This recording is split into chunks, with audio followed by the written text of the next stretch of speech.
we'll give it a little bit longer. We're keeping an eye out. We're in another room, so I can see people come to the other room. Is it one? Let me just try to catch them. And here's people thinking they're going to get an incredibly metaphysical concept, yet they can't figure out when the door's locked at the meeting. No, that's never happened to anybody. Remember when Mike Zerbel was one of the favorite lab experiments, because we had it at the church in the city, and there was a door, and then there was another door next to it, catty-cornered. Now we had that because we had to use that door. The other door was locked, but the other one was wide open, and we watched Michael Z like a rat looking for the cheese, getting thwarted by the one door being locked, and he started walking away. We had to go running out. Very clear illustration. We were all looking right through, watching, and he's knocking. All the regulars. Oh, yeah. How regular can you get? It's funny, man. Hey, no, how are you, bro? We're going to have a Zen Bitch Slap men's meeting today. Yeah. Yes. I really tried to bring a girl. Yeah, this is all our troubles. Yeah. She's getting her, trying to push her into it. Yeah, that doesn't work. And not very gently. Very gently. Yeah, like a push that you don't know is there because it takes so long. Yeah, that's not bad. Yeah. But remember, I know. You can push the horse to water. Hey, we're over here. Look at us. She's, hey, this is the voice of God. You're at the wrong door. No, she just went out. So if you remember, Paul, she just left. Because I know you bring up addiction, and it's really all the same thing. But codependency, if you could bring up codependency a little at some point. Bring up codependency. Yeah. That's part of what the girl's about. We'll have to do that at another. Like that fits more on the Tuesday, Thursdays. Okay, recovery I'll bring talks. it up on Tuesday. Yeah. Maybe she can even join me for this. Because here, non-duality, there's no one to be dependent on. So you couldn't have a case of codependency in a sense on this platform. Yeah, right. You would rather go to, it's sort of like, let's say there's a meeting for excessive concern about reincarnation. The message would be, well, is there incarnation? Here comes another one. I think that she looks too healthy. She wasn't coming. Yeah. So yeah, that's the best. So the whole idea, come on in, yeah. What incarnates. Yeah, exactly. So how you doing? Take a seat, Robert, right? Yeah. Yeah, nice to meet you. Would you really want to? Yeah, so there's a leap into a topic that you can get very concerned about, which is reincarnation, but it's based on the premise that there was something that incarnated to begin with. So this is what happens. Sometimes the horses get out of the barn, and now you're talking about what they trample when they're running around and how to try to avoid that and direct them somewhere else, where the message of non-duality is before the need for any other messages. Yeah, right. Because once seemingly the horses are out of the barn, there's a lot of solutions you need. Yeah, how am I gonna fucking catch these things? You got to have a rope, know how to tie it. Yes, it goes on and on. But if there is no horse and no barn, there's great relief there. Right. Yeah, and maybe when the appearance of a horse jetting out of the barn occurs, it'll be based on that premise. There is no barn and there is no horse. Yeah, you don't have to chant it. It's just something. Look, it's there. Yeah, and therefore, when you're hunting for the horses, it won't be so serious. You know what I mean? Right. You'll travel lighter through. Even if you lose one, you'll be yes, exactly. You travel lighter through it, and as an experiential supplement, traveling lighter is an incredible condition. If the basis of how you travel, we're not saying what you travel through or where, or how long. We're not going there. We're just saying what, traveling through whatever you're set to travel through as this action figure. If there could be a sense of assurance that you will have the ability to travel lighter, because it's not an ability that you have acquired. It's an ability before you. The you acquiring the ability is probably going to fail. Yeah. It's just, you ever see, like, let's say in relationships. Yeah. Hey, sorry, hon, we made it harder to get to the meeting today. Next week it'll be at Target. We'll just put it in Target. There'll be one sign. Yeah. So we got into the warm up. You all right? Yeah. Right. We're gonna slow everything down. Slow it down. So.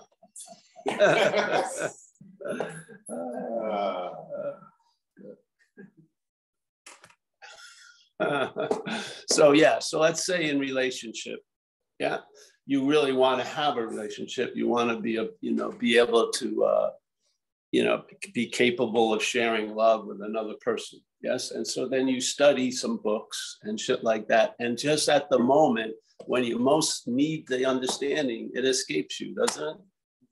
You can't follow through with the book's suggestions. There was a prior condition before that. First of all, that you could manage something that you can't. Yes, but you see that as you go back, the relief becomes more obvious to the point where the relief is actually the basis, not relief that comes from after getting relieved, but the relief before all this. Yeah, there's a relief that's before the need or the necessity to get relief.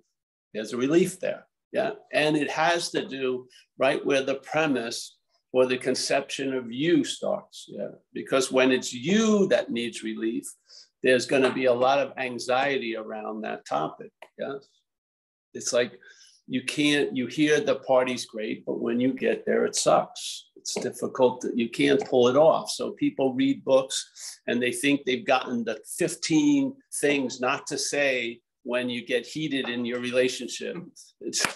You give it a minute or two and they put the foot in the mouth again. So why do they get the second edition? It just goes on and on and on. Yeah. Now I don't have nothing wrong with that, but there is relief before it gets to that point. Yeah.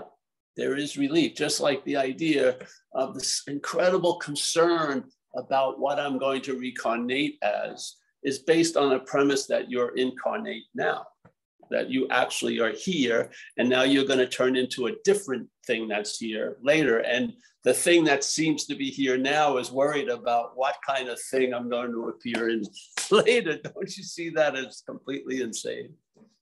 Yeah. So people go, what about reincarnation? They never go, what about incarnation?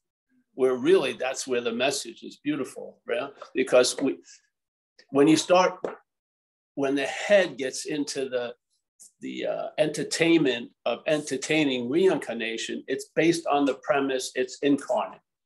It's a long-lasting, independent, separate thing, and it's going to turn into another long-lasting, independent, separate thing. Yes? So you see, not saying it out loud, the desire to talk about reincarnation is being used by the head to reinforce the idea that you're incarnate. Yeah? You see it, don't you? Yeah, so instead of going this way, which it wants to send you on this mystical trail of, I was Cleopatra. There's been a lot of Cleopatras. And I'm going to be some princess, something, whatever it is. Before getting into that and trying to, you just get to the premise. Is there anyone that incarnated? Yeah.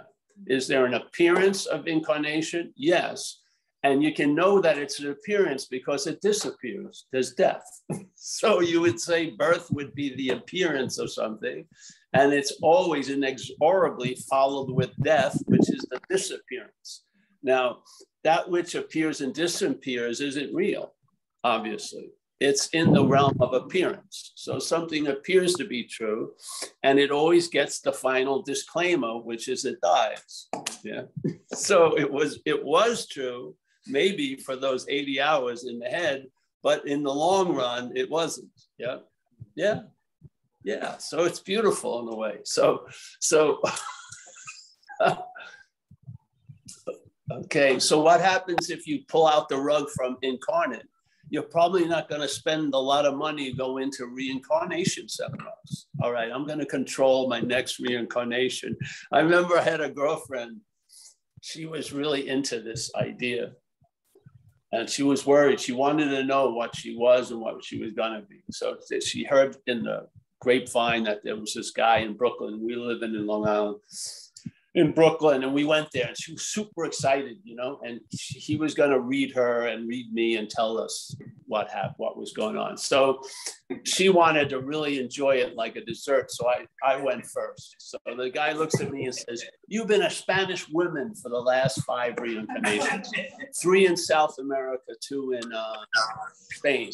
Wow, I'm going, really? You know, okay. Hey. Can you? Is it on still, Mike? Yeah, we're good. Yeah. So then, you know, all right, 5. That's why I'm drawn to wear whatever. Yeah, right. Garage. You know what I mean? So flamenco music. It's all. Oh, now it all makes sense. Yeah. So then it was her time up, and there's something I goes, "You were an oak tree." She was a tree. She was a tree. She was so bummed out. Oh, she wanted her money back. She was so bummed out because, you know, what do you expect after being an oak tree? You could go down, maybe a maple, maybe go redwood. She was so bummed when we were walking back to the subway. Oh, it's unbelievable. So, yeah. So these things, these insane ideas have to gain momentum based on a non-fact, in a sense, yeah? And when you're attempting to deal with it later on, you're probably you're dealing with as a fact, which is the primary condition that needs to be revealed. It's not so, yeah? This isn't my 38th round of incarnating, yeah? And Paul, there was Pablo, Paul, Pablito, Paulie, whatever it was, but basically,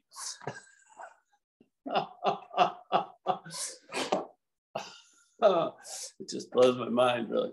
So this message is quite simple, truly. Being ourselves reality, yeah? Now, we don't want to start chanting that because what's going to be chanting it is what we're not.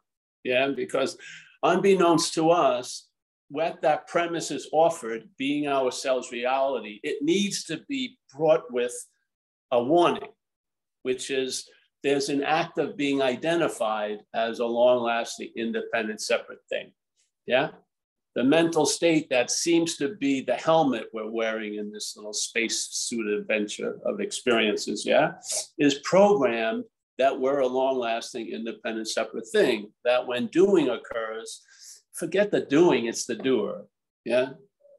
The doer is responsible for the doing. Seeing, no, there's a seer, yeah? Feeling, no, a feeler. Tasting, no, a taster, yes? So you can see that actually the event of this place, let's call it consciousness in contact, yeah?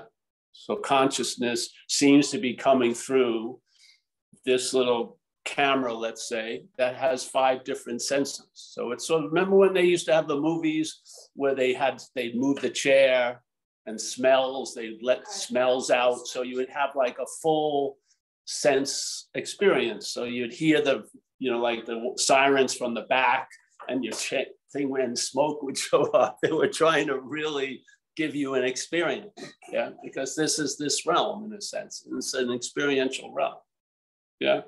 There's 5 things that the event can occur through, and then there's the ruminating and the thinking of the event, which has actually become the dominant experience, really. The dominant experience is the experience, yeah, which is an interpretation because there is no experiencer. There's experiencing, but there isn't an experiencer. Yet listening to the helmet, hey guy, how are you? What's happening? Hey. Our youngest member. Here we go. Here we go. Another one. Come on in, guys. What's going on? Yeah, checking things out. We have some friends, some wise people showed up. Hey, no, it's all right. Hey, guys. Hey. Come here. You. Here's the master. The master's being called.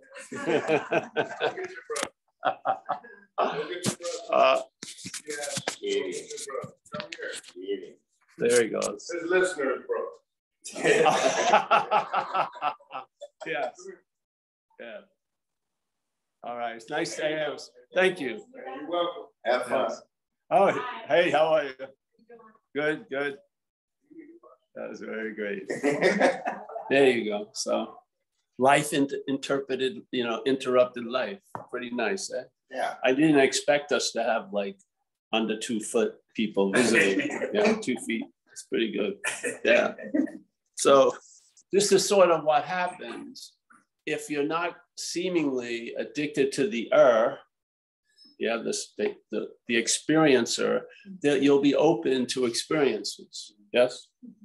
Yeah. So events like this will just be a verification of the spontaneity of what appears, what occurs. Yeah. Beautiful. Not as if you're a solid, stagnant thing that can witness the spontaneity. You're with the spontaneity. That's the beauty of it. Yeah. The beauty of it is, the beauty of it is the ing becoming more dominant than the er. Instead of seer, it's seeing. Instead of hearer, it's hearing. It's the same thing with the message. The message isn't attempting to arrive at you being the hearer of the message. That's the thing we're completely trying to avoid, is you being the hearer of the message. We want the hearing of the message and then giving it a warning about there's going to be a claiming of that hearing, and it's going to be used to imply the hearer. That warning's helpful because the verbing is going on no matter what, but we tend to seem to be in the interpretive event. Yeah. We're a noun, or we're presented as a noun. Yeah. That would like to get, maybe it would like to get restored back to the verbing.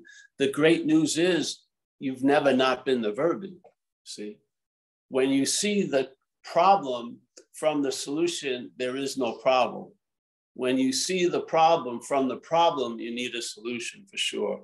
But when you see the problem, and I use that term loosely, from the solution, there is no problem. Yeah, there's the seeing, the hearing, the feeling, the tasting has not been interrupted, has not been altered. All it has been, it's been the seer, the hearer has been a sense of distraction. So the interest and attention, instead of being panoramically available, is now focused on an object, you, a mental one that's thought about, a physical one that's seen in mirrors and fucking glass, yes? And the interface for this experience here, yeah? But being the interface does not make it the experiencer. You would say consciousness is in contact. I don't see where it says Nick is in contact, or Paul, or Jim, or Mary. It says conscious contact. And now we're booked in recovery. So conscious contact, pretty much consciousness is in contact here. Yeah. With what? Appearances, in a sense, that are taken to be real by the head. Yeah. Off you go. And so you feel like you find yourself on a ride, but you are the ride. You and I are the ride. See, we don't recognize when we moved into this, we try to recognize getting in and out of the roller coaster or the carousel. And then we have big stories. I was in the roller coaster. I got relieved of the roller coaster. But the one ride continues with all the getting off and getting on different rides. That's the one ride, which is this idea that's been hammered into this situation that doing implies a doer. That's the whole point of it. The doing is just there to imply the doer. The seeing is just there to bring the attention back to the seer, but there's no seer. So what you get is an interpretation. And the interpretation in duality is not a flair or an artistic flair to what's happening. It's in the head's use, it's a denial of what's happening. So the living gets denied, and the idea of being the one who's living, the liver, I didn't want to say liver, it sounds like an organ. You know, the liver gets emphasized, doesn't it? It gets emphasized all day. So at this point, without seeing that, you're looking from it. So with this, that which is getting emphasized, it's been emphasized so much, it thinks that it's going to stop emphasizing. You don't realize that? That which says it can get out is the in. Yeah, that's the magical, mystical, imagined in. You're the representative of that. So when you think you can get out, you're the validation of the interpretation, or the Maya, whatever you want to call it, the illusory effect. Yeah, we're not something it's imposing on, we're participating. So the point is to see that. Yeah, you can't see the seeing because you are that. Why is it so? Why can you become so clear about you? Because you're not you. Yeah, you can't understand or know what you are because you're it. You can understand and know what you're not. But when we understand and know what we're not, the system implies that's you. Yeah. So the knowledge of self is very valuable, but self-knowledge isn't. Yeah. So if you can know you so well, you can't be that. Yeah. If you know I flip out, I have depression, what's saying that? What's bringing that into light? Not that which is depressed. It isn't. It's something other than you. Yeah. That's the only way you could know it. Yeah. It's something other than you. Absolutely it isn't. But in this dreaming, it is. So there's something other than you. You think you got it down. I do this, I do that. I'm just like this or this. Where did all that knowledge come from? It didn't come from it. Yeah. Something allowed the clarity to be amassed, and it wasn't you. Yeah. The head. So the head has learned all about what it's not. Yet, when it learns about what it's not, it says it's about you. But in fact, that's the beauty of this message. Negation is not changing anything. You just, instead of having the information affirm a mistake, that same information is used to reinforce the negation of it. Yeah, it's beautiful. So instead of, oh, this is all about me, no, you see all of this and it's not about me. That's the only thing that changes, in a sense. Same information, same shit, but what claims it and what finds itself in a culmination of knowing isn't you. That's the beauty of it. So when I see that which needs to get out, I don't have an urge to get out because I see that which needs to get out isn't me. Yeah. So the hints that would trigger and then you go off and you get lost into this and that doesn't get triggered. Yeah. Because the way it triggered it was it's you. Yeah. The way you get moved to read something like that is it tells you you're disconnected. The head says, oh, disconnected, just throws it out there. It's like throwing spaghetti on a wall, whatever. And then once it sticks, it starts sending you the recipes. You know, it sends you the menu and shit. So here it is, disconnected. I feel disconnected. Oh, all right. So immediately the person believes they're the I that's feeling disconnected. So then they go out and try to do something to feel connected.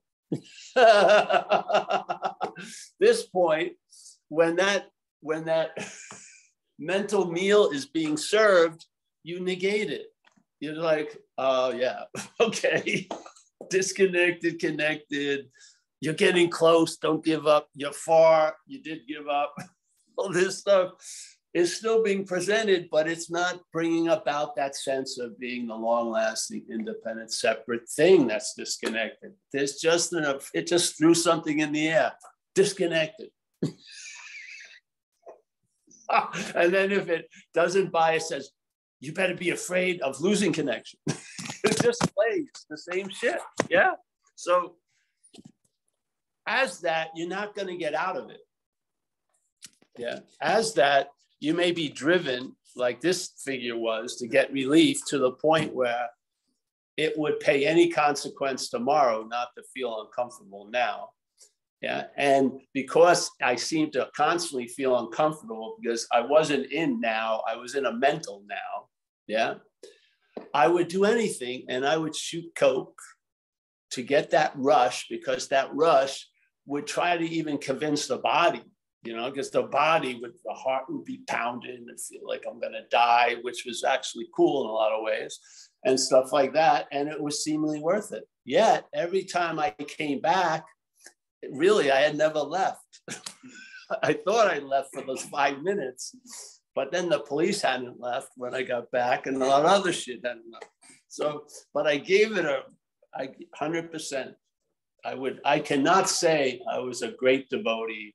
I've not say I've used self-inquiry every second of every day.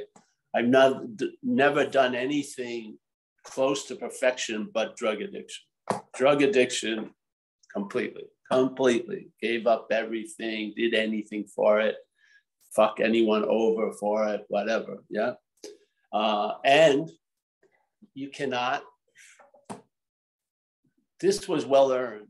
You cannot transcend an imaginary place. You can't get out of here if it's not here that you're in. You just can't. You can try and try, hyperventilate, do this and do that. When you come to, you're probably going to be here.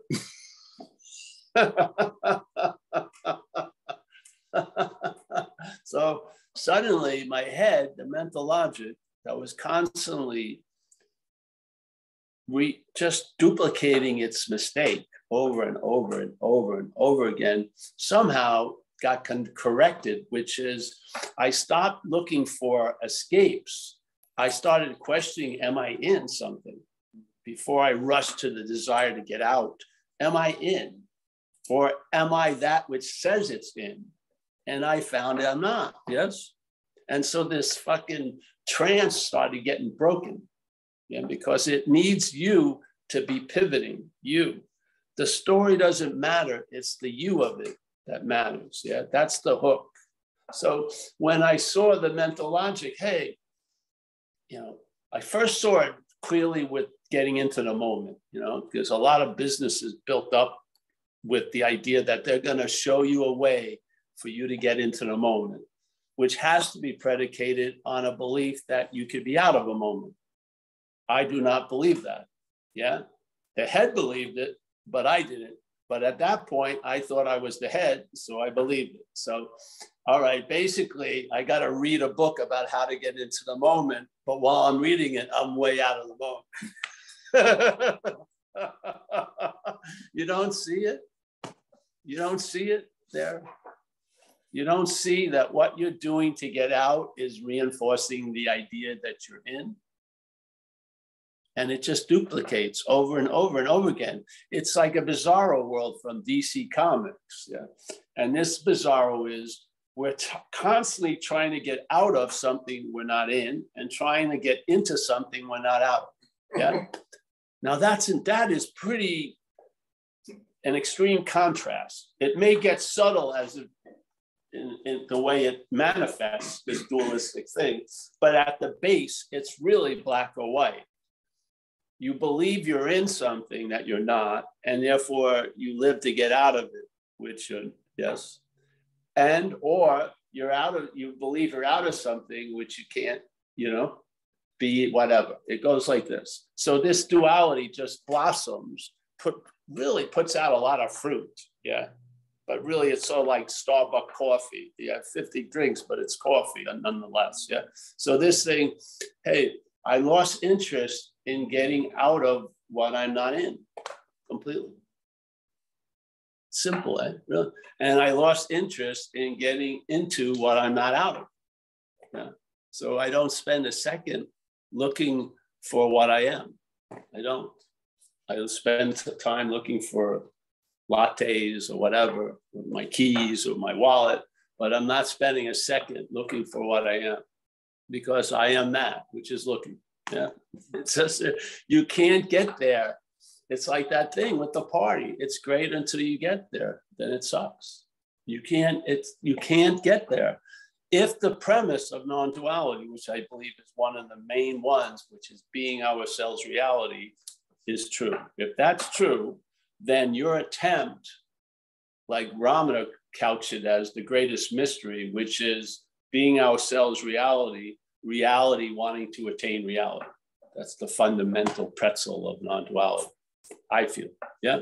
So if you believe being ourselves reality is the fact, it doesn't matter if it's factual to you. Yeah. You want to see that which is looking for something to be factual to you, that you is not. Yeah.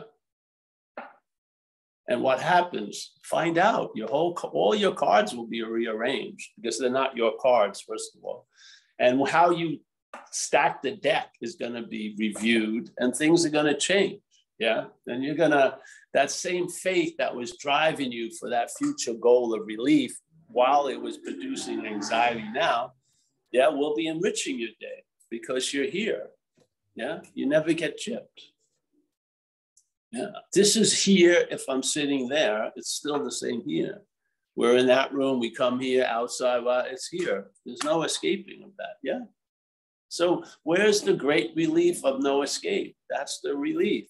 You get a clearer understanding by recognizing the misunderstandings that your head is based on through the lenses or the glasses of non-duality.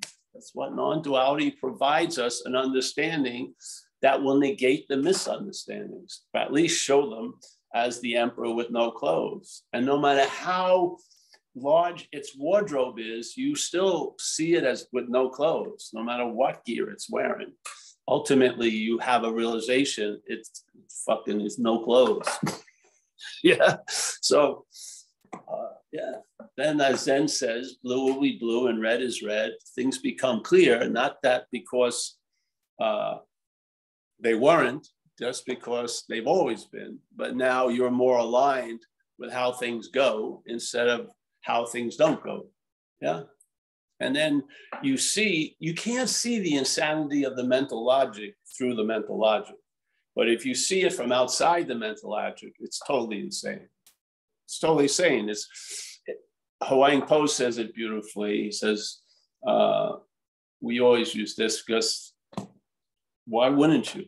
I mean, if you found the perfect pen to get the most important message in the clearest, shortest time, then you can't beat Hawaiian Po's whatever can be perceived cannot be perceiving. Cannot beat it. It's beautiful. It just stops the whole game of Monopoly before it gets going. You know, and then there's a questioning of Baltic Place and Boardwalk and what the hell's going on. Yeah? Not through the Boardwalk but the questioning of the Eiffel Tower and the boot. Yeah. Yeah. So you see it from outside of it. And the head, you hear that statement, go to your head for 5 minutes and see how you can see the theme of the head, which is the perceived is what's perceiving. It believes, the head's constantly believing when it looks at you in a mirror, it's looking at what's perceiving. Yet Po just said, what's perceiving cannot be perceived. So you cannot see that which is perceiving in a mirror. When you're walking in the mall, looking at how you look in the windows, that's not what's perceiving. Yeah, that's the perceived. Why not have it clear? Because if you don't, you're going to search to become. You're going to use that which is perceiving to seek for that which is perceiving as the perceived. You don't see how fundamentally off that is. This is the whole message of non-duality. That's why it says it's not like, okay, we're going to set out on a course. I'm now going to describe for a 12-week seminar the sort. Yeah? I'm going to describe the sort. And there's a huge assumption as I'm describing the sort that you're the seeker. So I'm gonna arm the seeker with information to speed up it finding the sought. Yeah, that's usually the situation, right? The seeker and the sought. Yeah, seminars are for the seeker to do what? To find the sought. So in this case, it goes, the seeker is the sought. No seminar. Yeah. Just like my friend, the guy in one of our Zooms, he realized he didn't have to go to a Vipassana retreat by going to the Vipassana retreat. It worked. Yeah. Seeker is the sought. Demo. Yeah. He thought he had to go somewhere to find, no, he realized, but he had to go through the things. That's nothing bad. It gets faster where you won't even sign up because you realize the seeker is the sought. Yeah. Yeah. These things have balls, man. You can grab onto it. It's meaty because it's true. You're onto something. Yeah. You're onto something. This isn't like a solution that's manufactured to fit around a problem. That's not it. This is a solution before any problems. This is relief before relief. This is, you don't get liberated, you get relieved from the need to be liberated because you see you're not that which needs to be liberated. That's what happens. And so that interest and attention that was still being furthered in a more subtle search is now just here. To me, that's what presence is interest and attention. Most of the time, we're only seeing interest and attention in movement. But when it rests, that's presence. Yeah. You found what you're interested in, and there's attention. It's presence now. Yeah.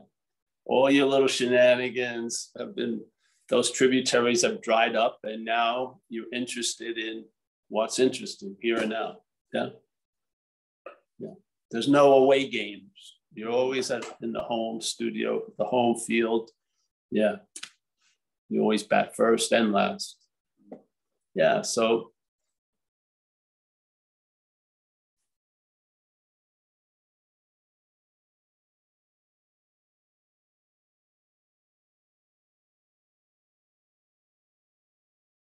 if something else works for you, great. We're not like, we don't say take off your spiritual shoes when you come in and wear them. We hope you leave without them, but if you have them on, fucking great. Yeah. And maybe it would be really nice. I mean,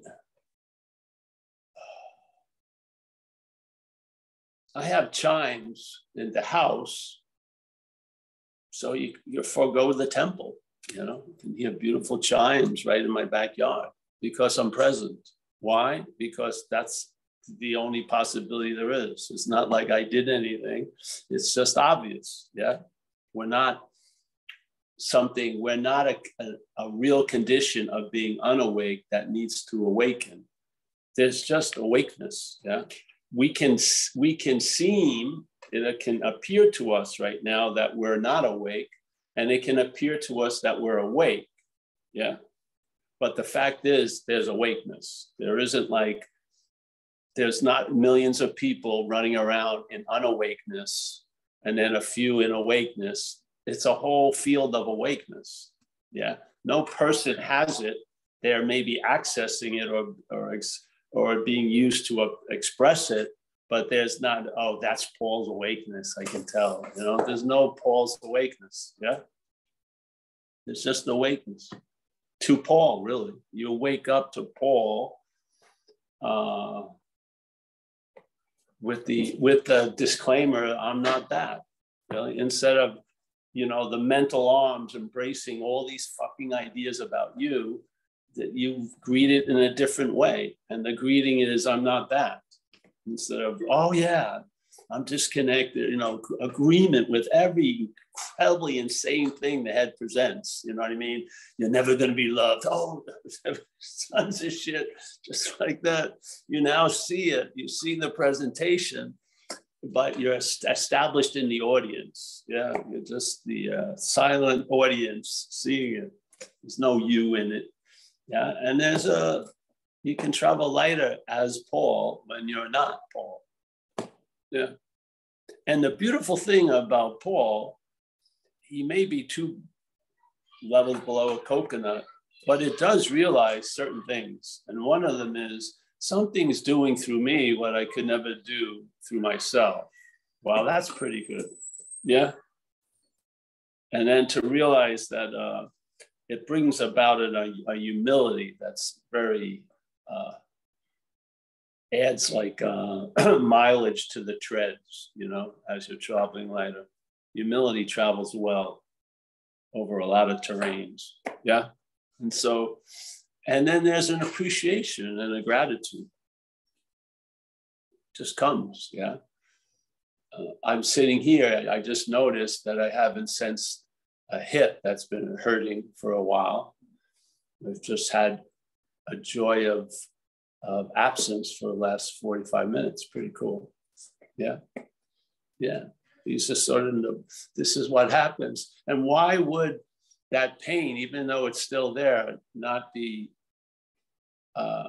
emphasized? Is because the interest and attention went somewhere else. Yes. So the interest and attention, when it's not on something, you don't feel that something. When it's on something, you feel it. Yes. What happens if you're in the habit of your interest and attention is more on nothing, which is always available at all times, and less on some things? That's all. Instead of real, and then you've recognized it's been completely absorbed in one something, yeah, which made it sort of not accessible to what's always available. Yeah. So there's a loss of interest. Oh, that isn't her. Thought it was. I try to see if anyone looks like someone who needs a satsai. No, she's all right. Going there. So it's the whole thing is like a loss of interest. Yeah.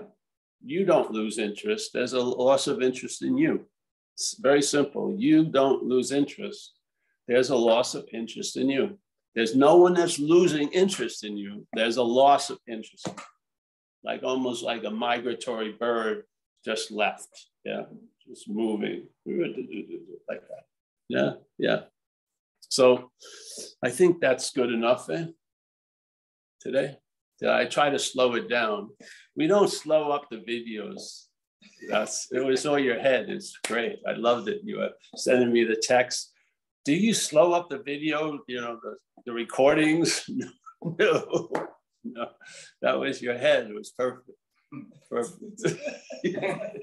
Once you start understanding, or get some understanding starts landing, you think something slowed up. It didn't. None of it happened. It was just the way it was.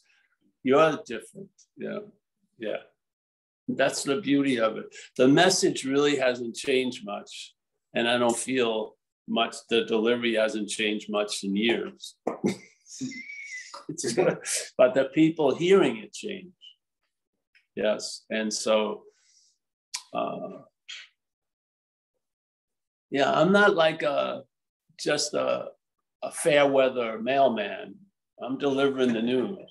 You know, it may suck for certain people in certain conditions. You know, it's not, you're not going to gain friends in this position, but you just put it out there and you have faith in it and you see what happens. Yeah. So it was nice to get those texts, but it didn't matter because I have faith in the message. And yeah, it's in my own, as an observing experience, in observation, I feel this is the last answer, or it can be non-duality. Yeah, because it's basically been the last answer to this topic since I heard it years and years and years ago. Nothing else I had heard was ever that. This is it. So this was the last answer, and it takes away the need for any other answer, which is an incredible answer. Yeah, most answers lead to another answer, and then a seeking can start occurring. But no, this answer is basically,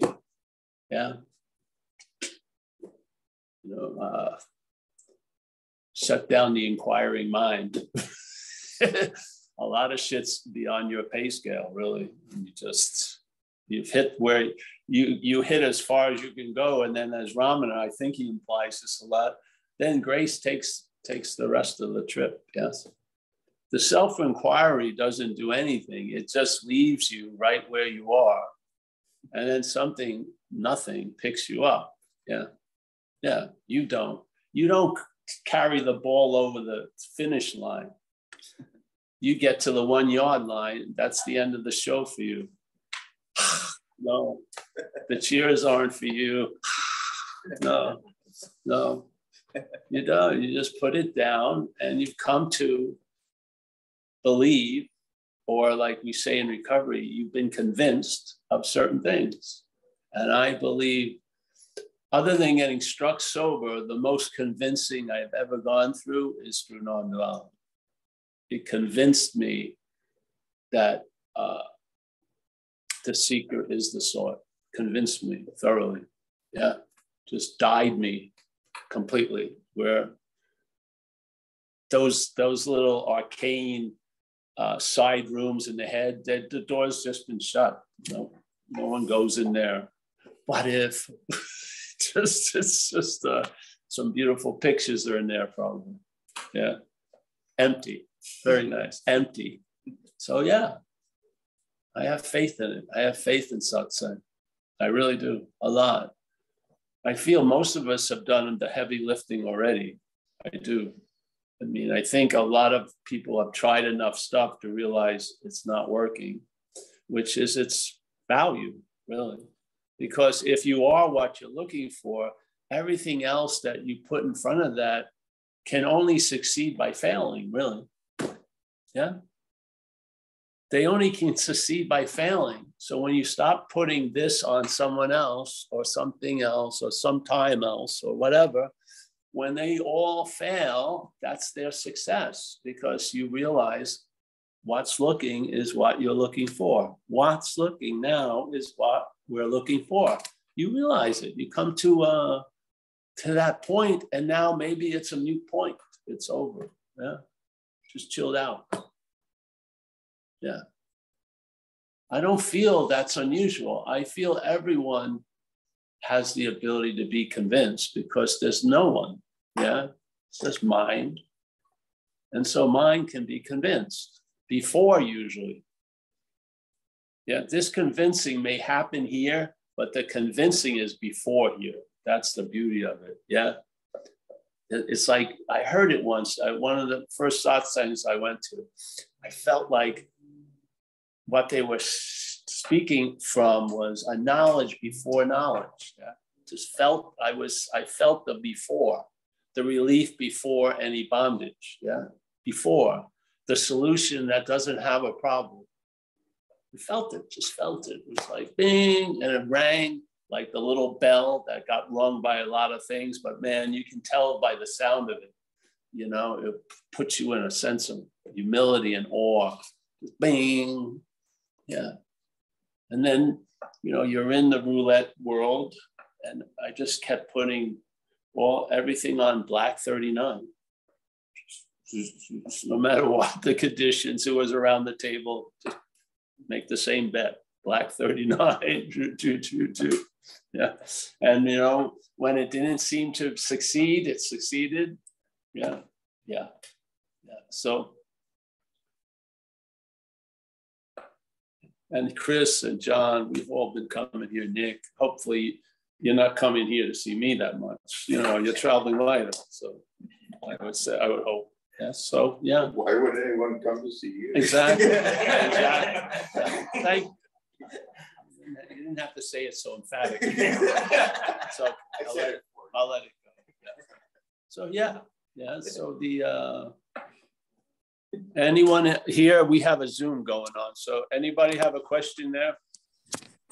No hands yet. I was wondering, do you want to do another video like when we did it at triple speed? That will really go over people's heads. Oh, yeah. Yeah, that was life on cocaine. And Charlie Chaplin. Yeah, remember that? It was fun. Great. I wondered why they saved it. Oh, it was 8 minutes.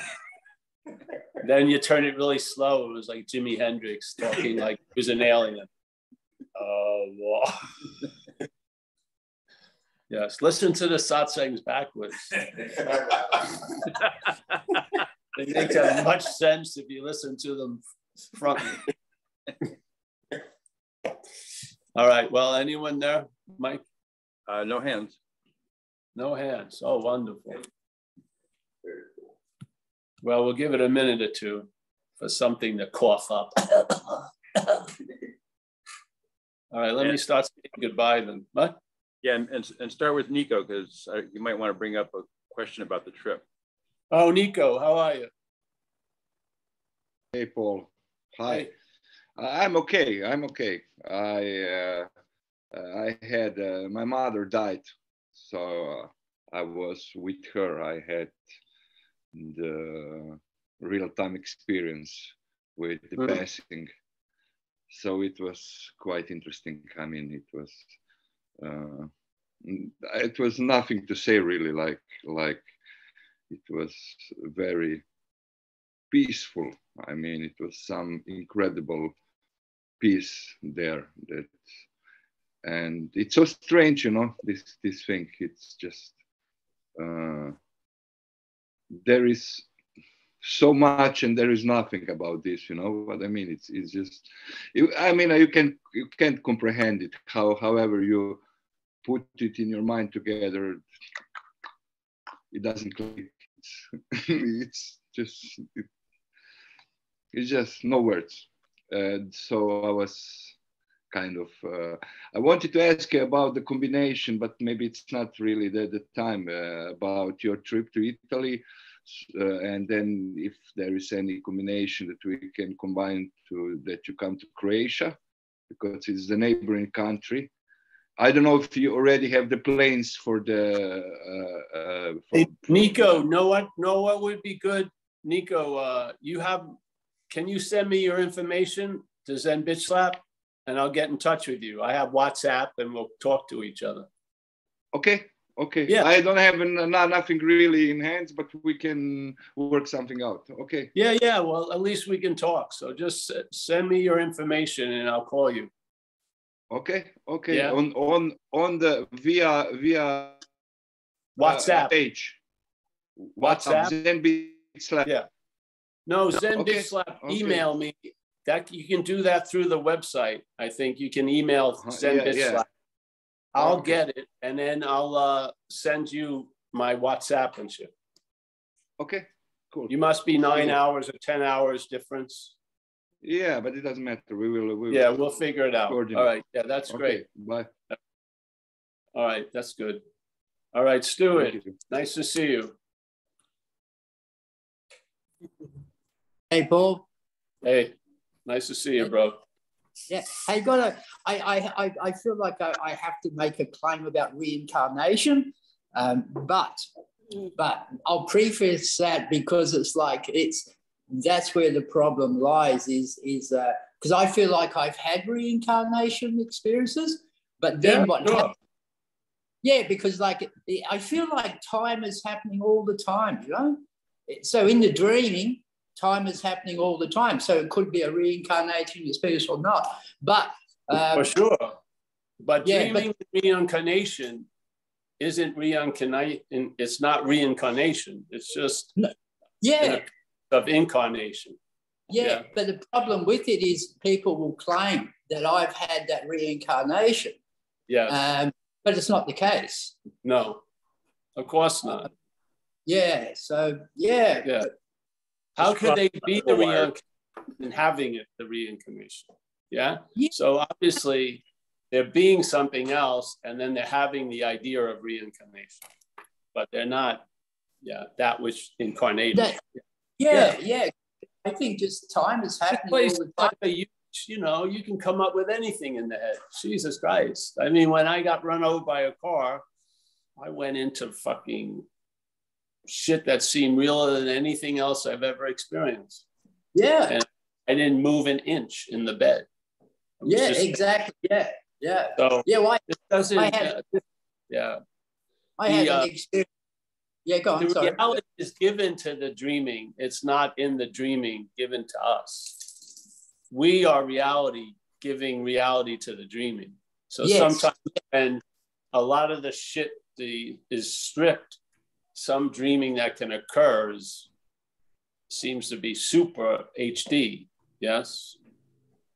But the super HD doesn't make it more or less real than the vague, grainy. No, it's just all dreaming. Yeah, we're reality. Yeah, my super HD dreaming is usually concerning the body. Well, really? Yes, because because of the identification as the body, most people's dreams are of bodies. Yes. Yeah. For sure. Yes, that should be a hint to you, really, not to take dreaming too seriously, because it's already been defined. Yeah. Even though a lot of times you're looking at bodies, but you're not a body, obviously. In the dreaming, it's obvious you're not a body, but you're watching. The dreaming is of bodies, but you don't, if you went like this, you wouldn't see anything. You're bodiless. Yeah. But I think the more like if there's pain involved with the body, it seems like it is in HD in one sense. Yeah, I went into driving here. There was pain, but it was accompanied by a nice wind through the window. It's pretty cool, actually. Yeah. Okay. Yeah. I mean, it centered the attention quite well. Yeah. But my attention, instead of getting absorbed in it, it could almost, the root would get into the pain, but the flower would open. So I was like feeling the wind. It was really beautiful. And but it wasn't for chronic. I mean, I imagine. Well, I've had this experience at the moment, seemingly that my lifestyle is getting limited in a sense. It seems to be getting smaller, but before that would freak me out. But there's just an acceptance of that. Well, if that's what it is, that's what it is. It's Yeah, but again, in duality, smallness is a reflection of hugeness. So look at those guys. I used to go practice Tai Chi in a park in San Francisco, and every Tuesday night and stuff. And there would be this Buddhist monk there all the time, just walking this small little area. And he did it for probably 30 years. So his experiential field was very small, but his mind was big. Yeah. He didn't have to go on hiking tours. He was just walking, and every fucking step was probably new. That's how I sense it. Yeah. Yeah. So, that's a wonderful way of looking at it, Paul. Yeah. Yeah. Some people like a small exterior life because it opens a large aspect. Yeah. Because this is duality. Yeah. So, lovely. Yeah. No, it's all good. Yeah. I mean, I met a lady in Australia when I first was going there to do talks. I was in Perth, and the guy who set me up there had a woman he knew who had bone cancer. Luckily, she had her husband and her were well off. So she had a nice house, and she was bedridden in a bed in a living room overlooking a garden. And he wanted me to meet this lady. So I went, and she was bright, very bright. And she had to be moved by him, the husband. She couldn't move at all, but she was cooking. Yeah. So it seemed like she had been, her life had gotten very, very small, but the light was very large. Yeah. Yeah. I saw her a couple, then she passed away. But we would have satsang there, just me, him, and her. Very cool. Yeah. Yeah. It's a great thing. It's a great thing, Paul. Thank you, Paul. Thank you. Yeah, you're welcome, bro. All right, Nico, I'll be talking to you soon. Paul H., I'm hoping this is the last time I see you today. Yeah, got a Paul H. on the video. All right, I'm saying goodbye, and I mean it. We got Melinda. Nice to see you, Melinda. And Wayne. Oh, Wayne. Nice to see you, Wayne. Yeah. We got, wait, I got to make this right. This is Michaela. Michaela. Michaela. Nice to meet you, Michaela. Nice to meet you, Paul. I've been here. Yes. Hey, everyone. Yes. Thank Yes. you for your message. Oh, you're welcome. Message. Yeah, whatever. Nice to see you. Yeah, we got Stefan on having never left. We got Samuel J. He finally gave up. Yeah, just put your head on the pillow and drift away. Yeah. We got Johannes, always a pleasure. We've got Kelly. Yes, she is. We got Boaz. Yeah. Nice to see you, Boaz. Yeah. Yeah. Don't judge me by the lack of the shirt, please. Not personal. It's not personal. No, I just get lost, whatever. Yeah. All right, Tommy from Ireland. I've never seen you, bro, but I'm happy to know you. We got Angie. Angie, yes, the smiling lady. Yeah, there she is. We got Honor, Honor, Honor. Was that William? I don't know. Hello, William. Hey, William. I thought so. It says Honor there. No, it's a different square. William's got a different square. Oh, all right. We have Judith. Nice to see you, Judith. Everyone's getting restless here. We're gonna go for coffee soon. Calm down. Yeah. Thank you, Paul. Nice to see you, honey. Roman, Sherry, throw it in there. Sherry, nice to see you. Tariq from Dover, New Jersey. We got Hallie. No, Allie. Yes, Hallie. I got it right. Very good. We got Mickey, Matriarch of Madeira. Vlad, nice to see you. I'll be seeing you soon, my friend. Yeah, very good. Thank you. And everyone, thanks you for all the support, meaning your interest here or whatever, however it is. So thank you for it. It's all of us that allow this platform to continue. Yeah, yeah. All right. Hey, calm down over there. We got Jimmy R. Yeah, the I is the only problem on here. Yeah. We got Teresa and I got it. And Miles. Yes, there they are. Fantastic. Nice to see you guys again. Yeah. Bruce, as always. Yes. The dream gets happier, Bruce. Yeah. We got Edda. What is this? Eka, I think. Hold on. I'm going to try one more time. Isla. All right. Whoever. That's it. Nice to see you. Thank you. You're welcome. Amy. Susie K. Latte Lady. Amy Seattle. Deborah Alberta. Nice to see you, Deborah. Thank you for dropping in. We got Bruce. I said hello to Bruce. Very nice to see him. Who else? I think that's it. Hey, Sarah says hi and thank you. Her internet was bad, so she had to drop out. Oh, great. Yeah. Hope you are well. Yeah. Give all my best wishes and gratitude to Paul. Oh, thank you. Thank her too, if you get in touch with her. All right. Judith, everybody. Judith, I'll see you soon. Take care. See you, Angie. Bye-bye. All right. Bye. Bye. Oh, there's no time with it. Just goes. All right, sure. So, like, all right. Yeah. Hold on. Let me get out of here.